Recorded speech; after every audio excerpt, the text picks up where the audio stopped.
Hello, class. My name is Enrique, and this week we learned about satire and science fiction.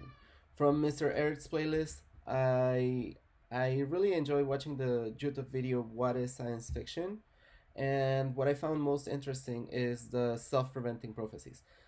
And basically, they compare science fiction stories with prophecies. So basically, any story that we can see in science fiction can be used as a prophecy just so we humans learn from them and don't make those mistakes again. So yeah, that was my mind was blown when I heard that when I watched the video. I also enjoyed learning about Octavia Butler and her interview about sci-fi, how she was a pioneer in creating a space for people of color in science fiction, and also the PDF we read about a little part of her story, Earthseed. We can see that there's different there's a cult there's a diverse there is diversity. So she has a Hispanic stepmother, and we also learned that her grandmother probably liked to read a lot because there she has this astronomy book that her grandmother had. And in the end, the stepmother says something about returning to the city, which might also be addressing gentrification. So I think science fiction is a great way to address issues that are happening right now in a different way. From satire, I like the Paradox podcast. Um, I learned that satire can be complicated, that it requires attention and it requires interpretation. And we need to really analyze when we're watching or listening to satire. We need to see who really is the target of the joke and what this implies. Um,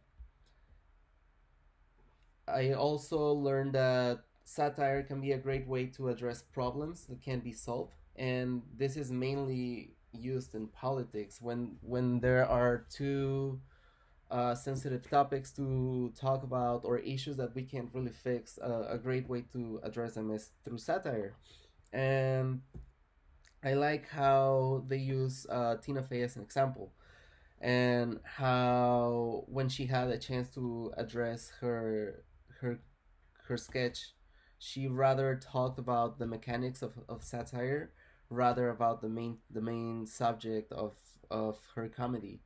So I found that very interesting. I learned that there definitely are discourse relations of power that link to satire and therefore links to popular culture.